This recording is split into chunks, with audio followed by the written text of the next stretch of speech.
This video always gives me a good review of my year of reading, and honestly, it always shocks me when looking at my best and worst of the year. I actually thought I was having a really bad reading year because of the lack of reading I've been doing, but when I'm looking at this list, it was hard to pick worst. Like, I enjoyed so many of the books I read this year. The 2 stars are non-existent. I'm either DNFing or having a good time with my books, and that's what I want. Like, that's what I want my reading to be in general, and so it's really fun that I can sit down and do this video and see that that's working out, that I am being pickier about my reading, that I'm knowing what I like and what I'm interested in, and I'm blessing and releasing books faster, and it's working. Like, I'm having a overall good reading year, even if I'm reading less. And the other thing that I find super fun about this list is I can tell you exactly what vlog all of these books were in, and I think that's because I've been very intentional with what I'm doing this year, and I have been intentionally working on my vlogging as well, which is where the sponsor of today's video does come in. I'm always thankful to be partnering with Skillshare. I love this company. I love that it is real people teaching real classes. I love that Skillshare just fits seamlessly into my schedule. I can watch this wherever I want to. I can watch it while I'm making my coffee in the morning. I can watch it while I'm eating dinner. I can fit it into wherever it works within my busy day, which has always worked really well for me. And also sometimes I'm in the mood to learn, and sometimes I'm like, I had a really crappy day. I don't want to sit and learn. I just want to rot a little bit. And I love that Skillshare has the flexibility to be on my time. This time I took a class on vlogging. I have been really trying to be intentional with my vlogs. I've been really trying to learn the act of storytelling a little bit, to learn B-roll, and I really loved this class for that. I took a class by Adi Singh,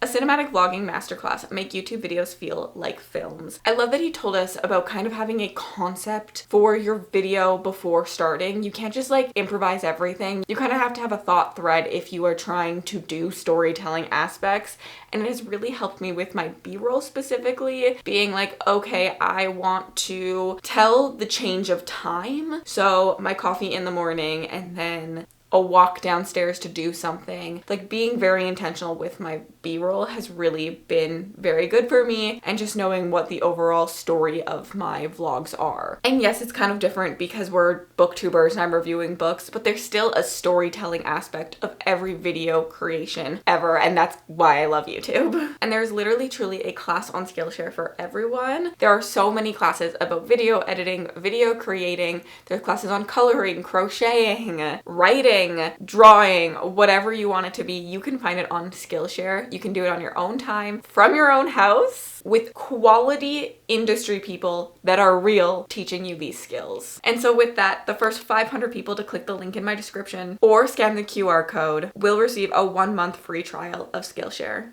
So the way I do this is I'm going to tell you my best book and my worst book of each month. However, this doesn't mean that these are all the best books of the year. This doesn't mean they're all the worst books of the year, because some months I read 2 incredible books that'll be on that top of the year list, and some months I read 2 books that were probably meh and might not be on that top of the year list, you know? So starting with January, the best and the worst of the year came from the same video. I pretty much exclusively worked on one reading vlog in January, which was reading my favorite booktubers' favorite books. The best of January, Rose in Chains by Julie Soto. I found a new favorite author in Julie Soto. I have given every single book from her 5 stars. I just really love her writing style. This is a dark romantic fantasy. It does get dark. I think you need to check the trigger warnings before you pick this book up.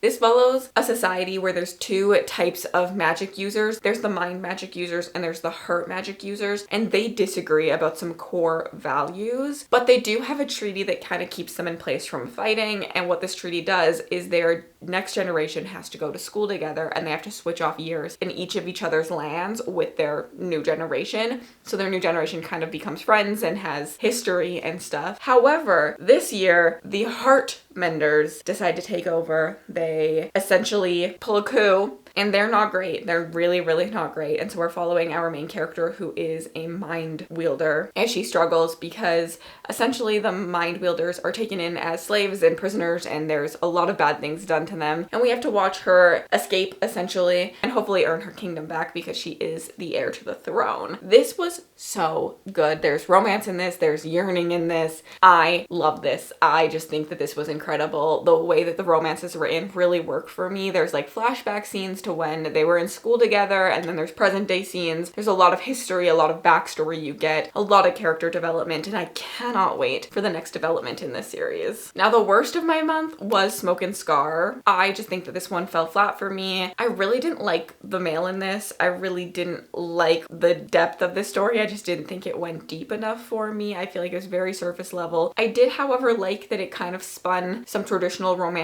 elements on its axis. I thought that was really cool. Like, instead of the female being the human and the male being this like strong warrior, the female was a strong warrior and the male was kind of a little bit more of a human. I mean, he's still a strong warrior, but he was a human. He wasn't an immortal being of any sort. So I did like aspects of it. It just didn't hit hard enough for me. It was still, I believe, a 3-star. In February, as I said, I found Julie Soto as a favorite author, and so my best of February was Forget Me Not. This is a contemporary romance, and I love this. This is probably my favorite contemporary romance to ever exist. This made me realize how much I love when a romance has an outside thing, like aspect to it that isn't just a romance. So there's a lot about this that is centered around the wedding industry because she is a wedding planner and he is a florist, so he works a lot of weddings, and they do a lot of weddings. There's a lot about that, and I actually was a wedding photographer, so I was in the range of weddings quite a bit. So I do think that this hit me harder. It was very realistic to the weddings. Obviously there was things over the top. I was not in billion-dollar weddings. I was photographing family weddings in farms and stuff like that. I still thought that this made sense for like the scale and how it would grow and the things that do happen and the problems you have, and like wanting to give your all but then being left with nothing at the end of the day because you gave your all to every single client. There's so much about this that I loved outside of the romance, and then if we talk about the romance, I also was kicking my feet, giggling, screaming at it, which is a feeling I want to feel. Essentially, this is a second chance, which I wasn't sure that would ever work for me, but it did really work. This is a wedding planner and her grumpy ex, and they must work together to plan a celebrity event in this spicy and funny novel. So yeah, that's what they do.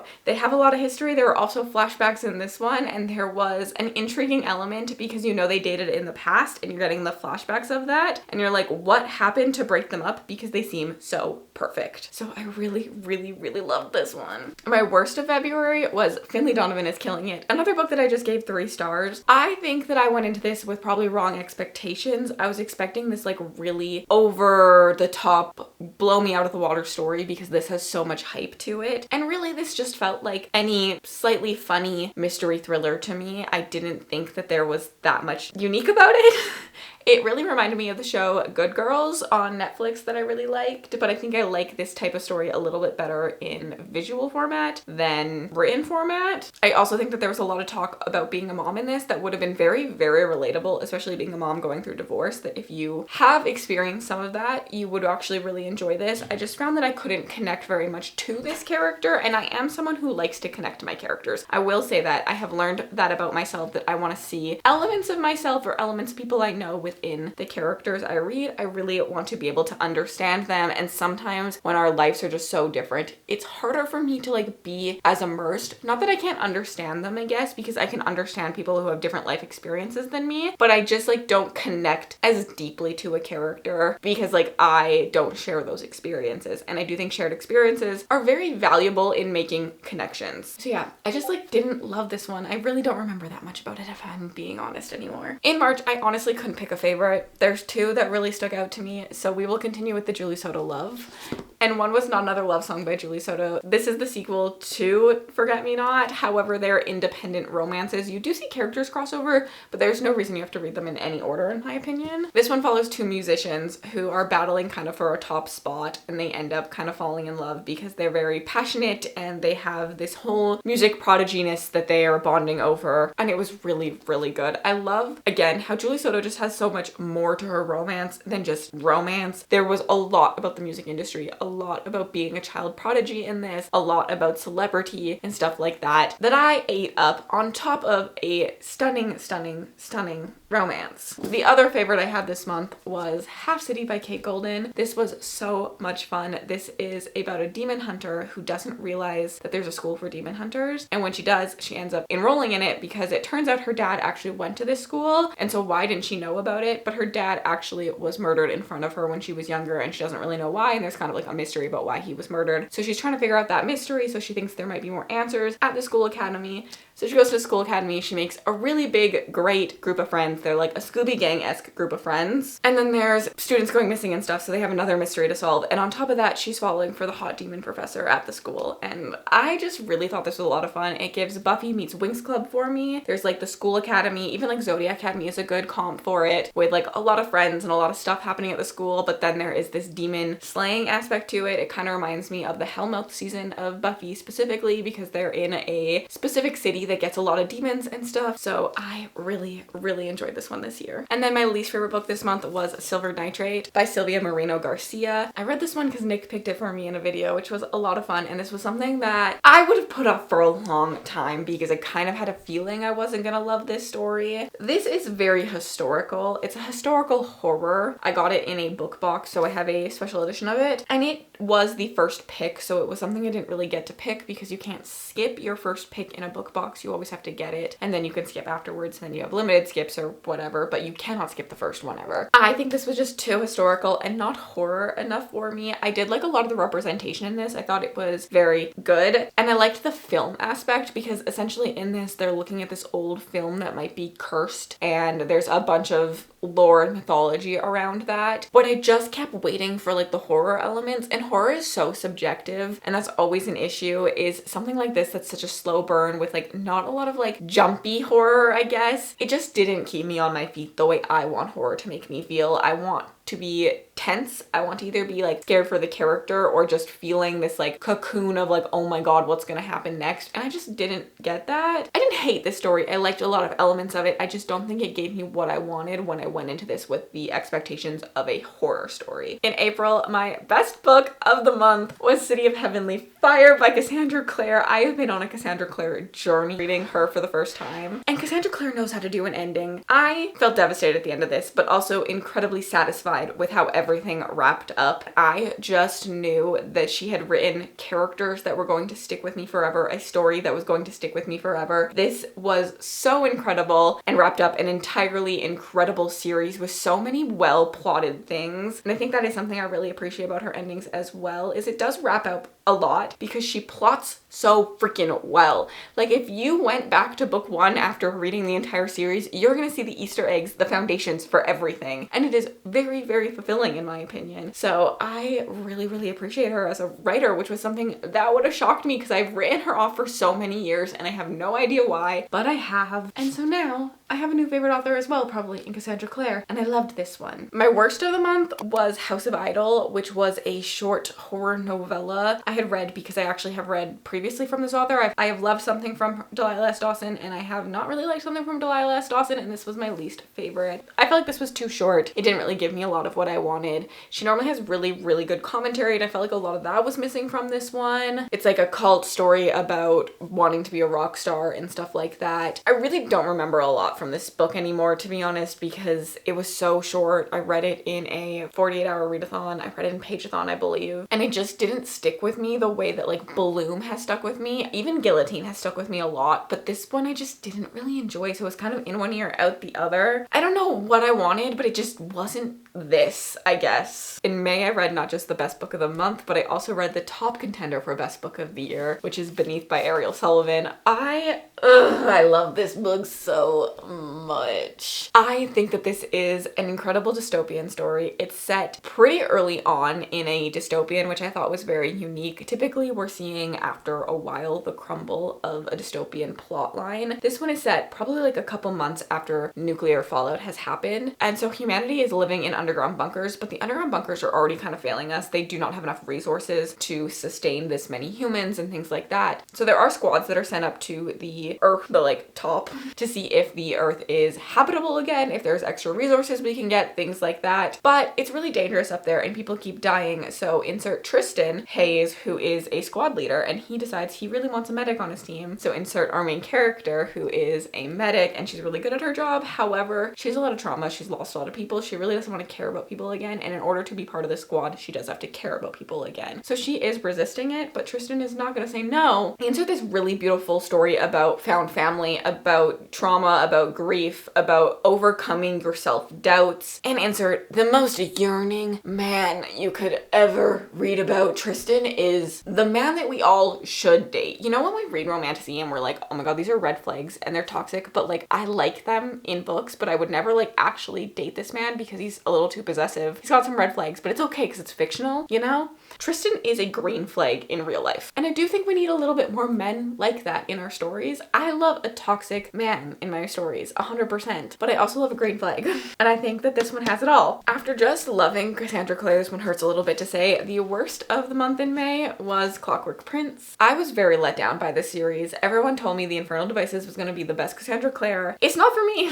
It's really not for me. I didn't like the setting. Point out blank. I didn't like how often we were talking about women's place in society. Even though the Shadowhunter Society is trying to like overcome it, it's still a place in society where we haven't overcome it yet. And I found our main character so draining, always talking about it. And I just didn't enjoy that aspect. It really took away from the story. And then I just didn't like the characters. I thought they all had no agency. I thought our main character was always just whining about things, never doing anything, and just kind of like letting life go around her, even though she had this cool power and things like that. I didn't care about the romance in this. I really didn't care about any characters. I'm not gonna lie. This didn't hit for me, which is so sad because The Mortal Instruments was so top tier for me, and I'm so glad I didn't listen to The World. And so many people say that you should read this after you read book 3 in The Mortal Instruments. So many people. I had so many comments, rude comments, nice comments, whatever it was, saying you have to read The Infernal Devices between book 3 and 4 of The Mortal Instruments. And I didn't listen because I knew my own reading style. I knew that I wanted to stay with my characters, and I'm so happy I did because this was such a letdown, and I'm unsure if I would have gone back to The Mortal Instruments after reading this. I wasn't obsessed with The Mortal Instruments until about book 5.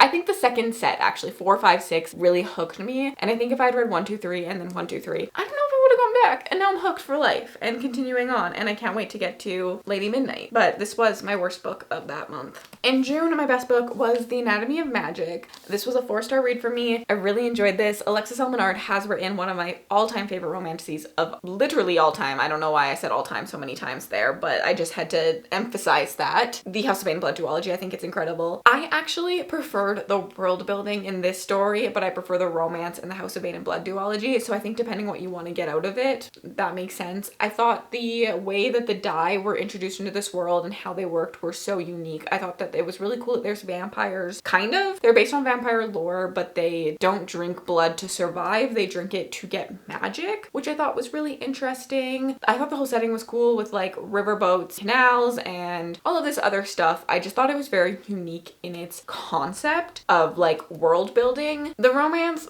wasn't always my favorite. I think it burned a little too fast in the end. It was like slow burn and then a fire started.